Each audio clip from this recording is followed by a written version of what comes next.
Wabarakatuh, teman-teman. Alhamdulillah, kami ada di Waterbook Set episode ke-44. Siapa teman terbaik kita? Siapa teman terbaik kita?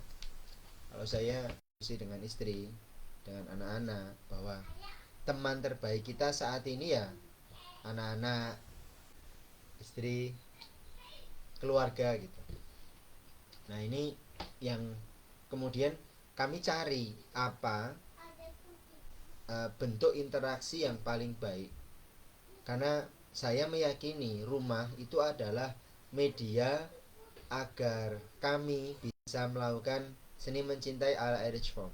Kami mendengar. Mendengar itu butuh ruang loh ya. Mendengar itu butuh ruang. Seperti ada guru kami itu Pak Dodi Marianto. Dia itu menggunakan ruangnya adalah ketika dia naik mobil gitu ya. Itu ruang. Meskipun dalam suasana publik ya di luar, tapi si masjid itu masjid lagi apa mobil itu menjadi ruang untuk dia ngobrol. Kemudian ketika Pak Dodi Marianto ataupun Bu Septi Penny ini ada di apa namanya di dapur mereka, nah itu menjadi sebuah ruang obrolan. Kemudian ketika jalan-jalan, naik gunung, pergi ke satu restoran atau beraktivitas bareng, itu menjadi sebuah ruang. Nah, ruang ini memang kita butuhkan. Ruang untuk kita berinteraksi dengan teman terbaik kita. Ya. Dan memang kalau Alfred Adler mengatakan teman terbaik atau kawan seperjuangan itu seseorang yang memang akan selalu bersama kita. Nah, siapa kawan seperjuangan terbaik itu ya adalah anak kita, istri kita, kalau saya atau pasangan teman-teman gitu. Itu akan menjadi teman terbaik di mana bersamanya kita mempunyai tujuan, memiliki jalan yang sama, kawan seperjalanan menuju sebuah lokasi, sebuah tujuan yang sama. Dan bisa jadi dalam kendaraan berupa rumah ini kita memiliki aktivitas-aktivitas yang berbeda. Kalau Pak Dodi itu buat namanya FSP itu ya, Family Strategic Planning, ada kapal besar. Nah, di dalam kapal besar itu ada sekoci-sekoci, ada ruang-ruang, ada kabinet-kabinet yang di dalamnya itu ada kompartemen-kompartemen, di mana di situ masing-masing memiliki aktivitas yang sama tapi basisnya aktivitas yang berbeda, sorry, tapi basisnya sama. Basisnya adalah rumah, basisnya adalah family strategic planning gitu. Kalau saya dan istri kemudian mendefinisikannya yang lain, bahwa ada growth ya, ada growth, ada pertumbuhan, ada pertambahan. Pertambahan secara fisik, pertumbuhan secara fisik, oh anak-anak tambah gede, saya tambah gendut gitu. Bertambah jumlah anak gitu. Bertambah jumlah aset, bertambah jumlah buku, tapi juga bertumbuh bertumbuh kebijaksanaan kami, bertumbuh pengalaman kami, bertumbuh perasaan kami ya. Saya lebih mencintai istri saya lebih mencintai saya. Kami tahu bahwa kami bertumbuh ketika kami itu membandingkan diri kami dengan diri kami sebelumnya, bukan dengan siapapun hari ini. Dan itu membuat kami lebih sehat.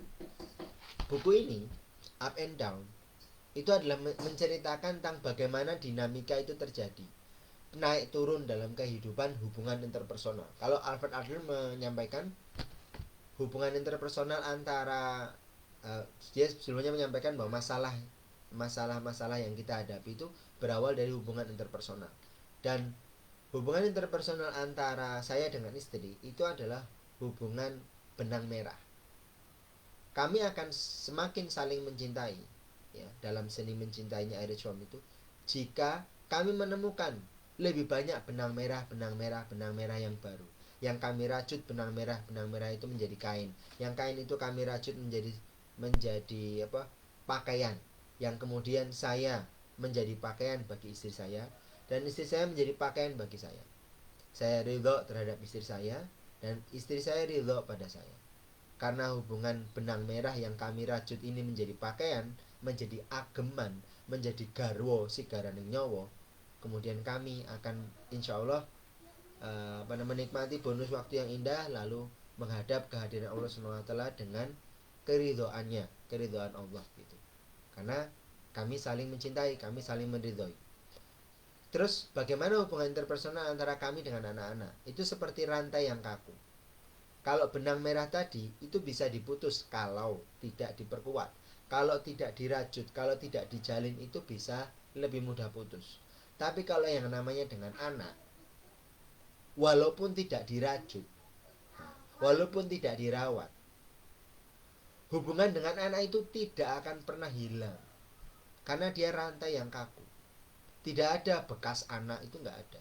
Tapi kalau kita lihat di kehidupan masyarakat itu, mantan istri, mantan suami itu banyak gitu.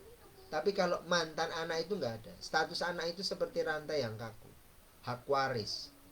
Kalau apa namanya, bahkan ketika sampai apa namanya nasab itu tidak jelas, itu berbahaya sekali gitu. Ya, nasab itu sesuatu yang sangat penting, apa namanya, terkait dengan hereditas, terkait dengan apa namanya perkawinan, terkait dengan hak waris, macam-macam gitu, terkait dengan mahram, terkait macam-macam, banyak banget konsekuensi dari hubungan nasab gitu.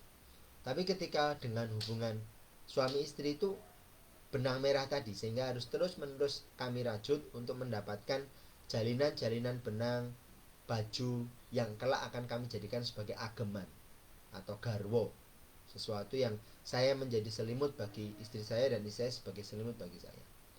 Nah, dinamika seperti ini tuh akan selalu terjadi dalam membangun hubungan interpersonal. Dan dengan anak pun juga sama seperti itu. Kalaupun kita itu menitipkan anak kepada orang, kita nggak ngapa-ngapain, kita nggak ngurusin ya, anak itu tetap akan menjadi tanggung jawab kita. Kita tidak akan pernah bisa lepas dari tanggung jawab itu, karena itu adalah, ya makanya kan jadi pengikat erat gitu. Misalkan ghalidha, jadi sebuah apa namanya ikatan yang erat gitu. Dan anak itu merupakan salah satu sarana kita untuk berinteraksi dengan pasangan kita. Terus hubungannya apa dengan buku ini? Kenapa buku ini itu penting? Karena bagi saya buku ini tuh menceritakan tentang bagaimana kami atau saya dan istri itu membangun hubungan interpersonal.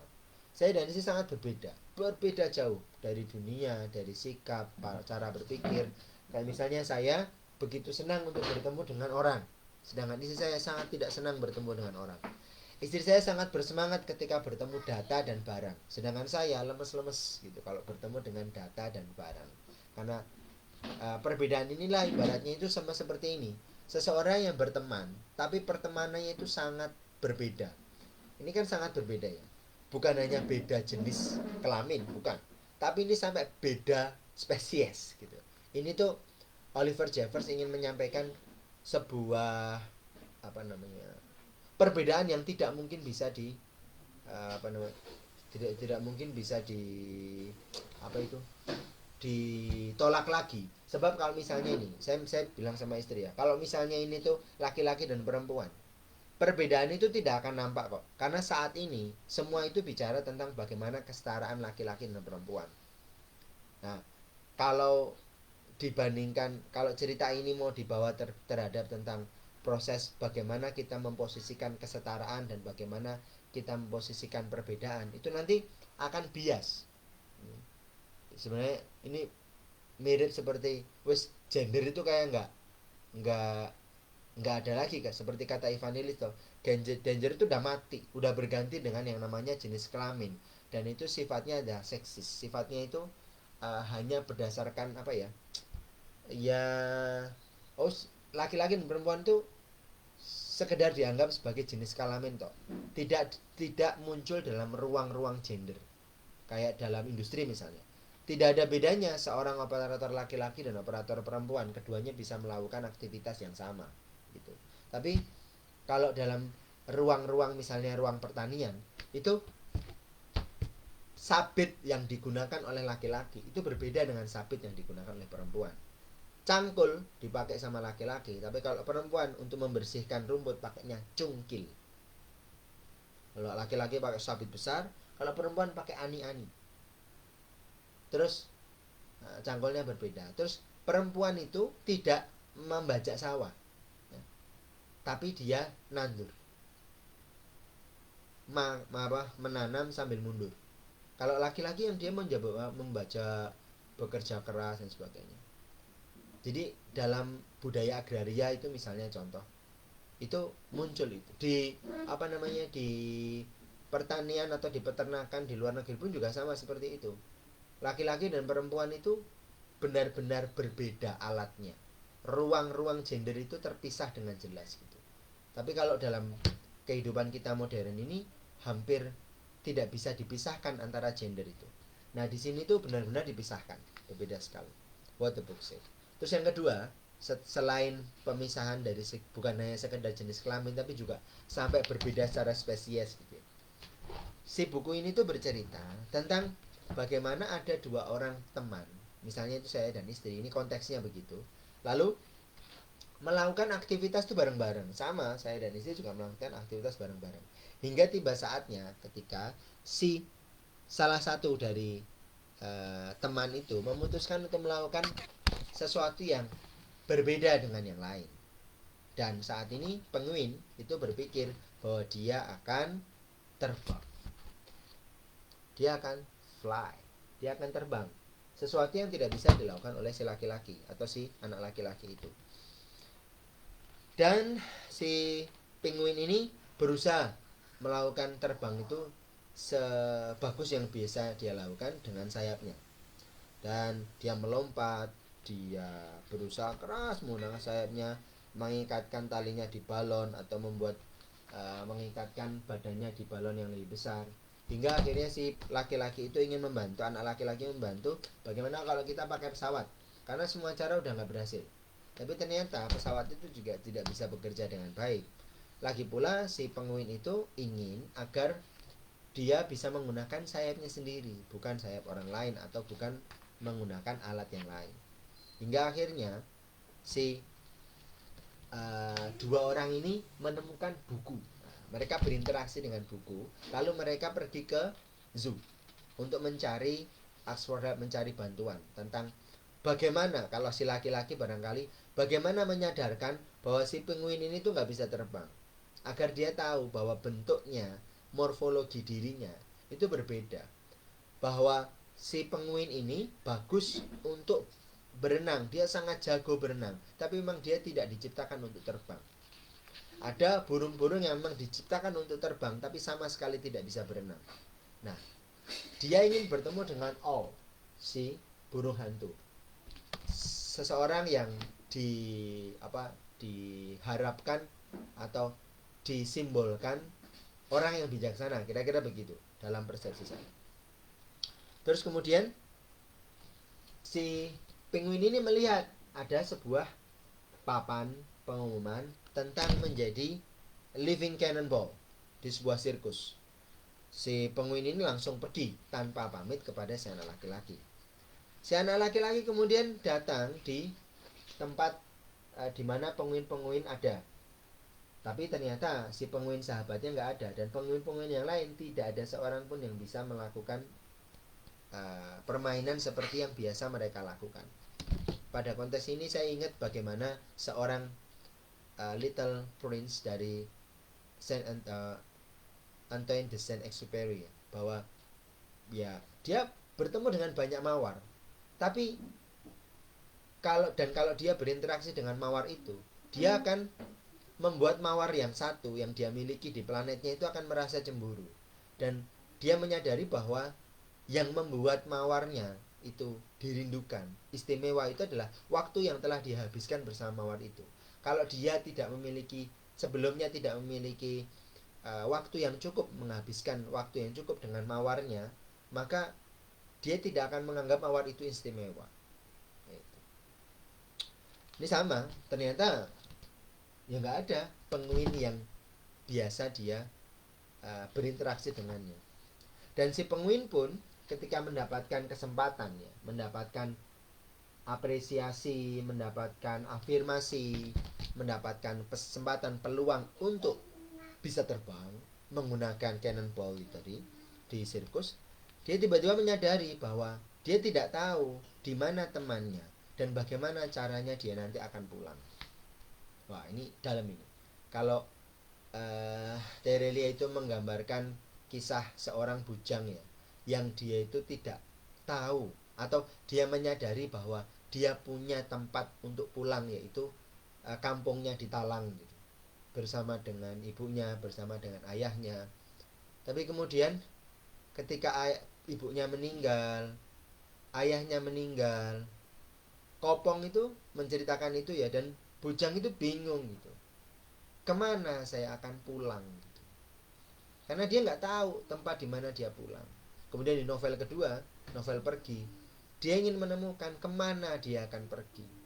Lalu di novel Pulang Pergi, dengan segala dinamikanya, dia kemudian akhirnya barangkali menemukan bahwa Maria itu adalah tempat dia, bukan ya, saya tidak tahu ya nanti Terele mau kayak gimana. Cuma maksudnya saya merasakan bahwa ya pergi pulangnya Bujang itu ya mungkin nanti dengan Maria yang sekarang juga tidak tahu Maria itu kemana dia akan pulang, karena bapaknya nggak ada, Saint Petersburg sudah hancur, dan apa namanya, markasnya di Saint Petersburg sudah hancur, dan kemana dia akan pergi atau bersama dengan siapa. Barangkali ini nanti kisah petualangan Bujang dan Maria ini berubah jadi kisah romantika, saya nggak tahu. Tapi kira-kira begitu loh.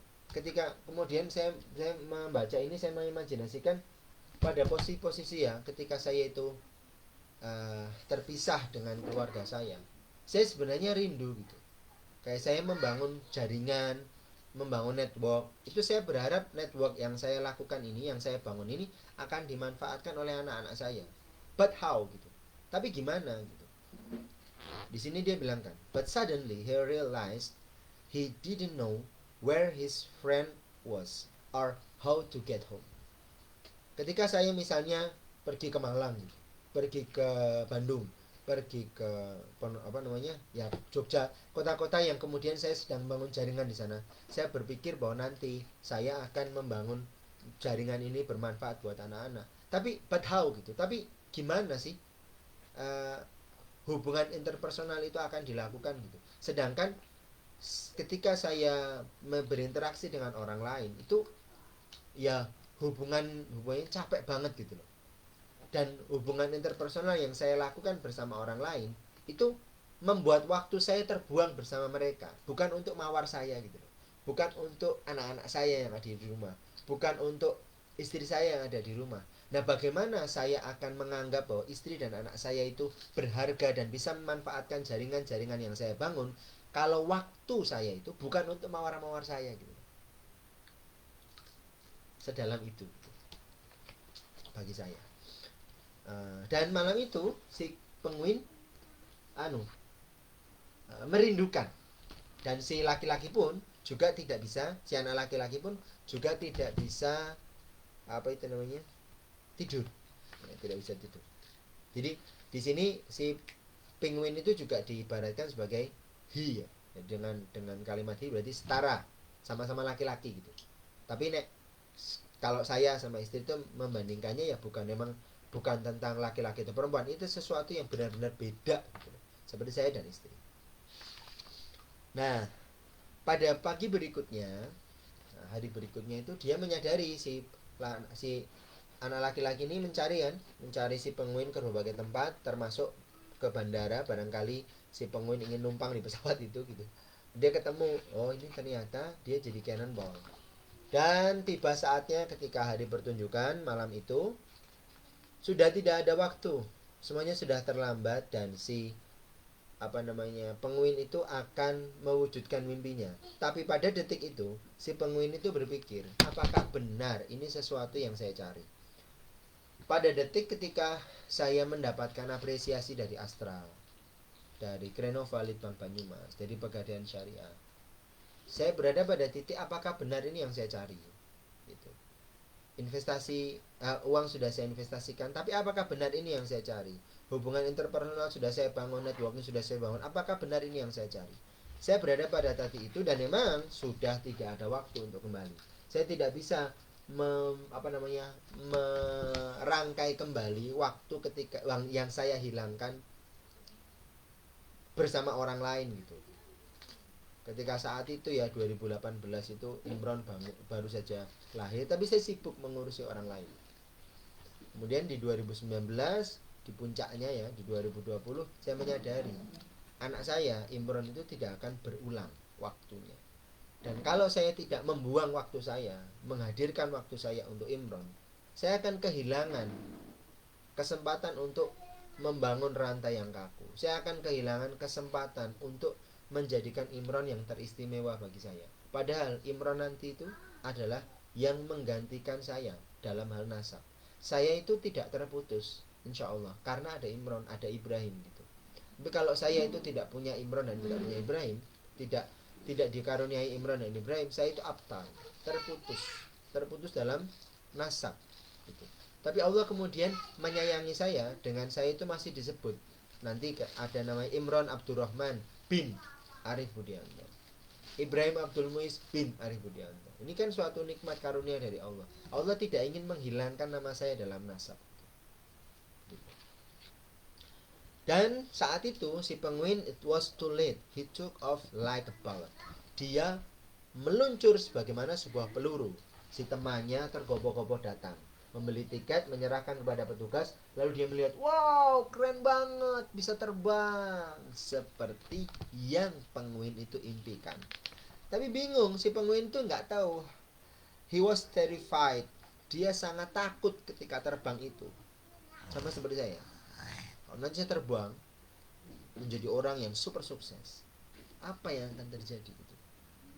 Saya pernah menghadapi pada posisi saya itu pernah nangis ya di Grand Mercure itu, mendapatkan apresiasi dari Astra, sesuatu yang memang saya harapkan.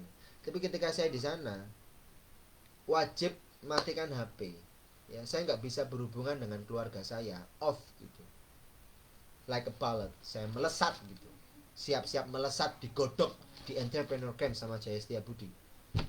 Saya bingung gitu, apakah memang ini yang saya cari? Saya tuh nangis gitu, gimana ya? Apakah benar ini yang saya cari? Di titik itu sebenarnya saya itu sampai saya dibilang oleh salah satu peserta yang lain itu saya sebagai titik mata rantai terlemah dalam grup itu. Kenapa? Karena saya menangis. Dia nggak tahu bagaimana rasanya menjadi ayah gitu. Dia belum nikah soalnya, belum punya anak, belum punya bini gitu. Tapi saya merasakan itu, terrified, saya takut gitu. Dan aku berharap, dan saat itu saya berharap bahwa pasangan saya, istri saya itu ada di sana untuk menolong saya. Ketika di periode berikutnya kemudian saya itu diapresiasi juga oleh Asoka. Saat itu saya berharap istri saya ada, dan memang istri saya itu menangkap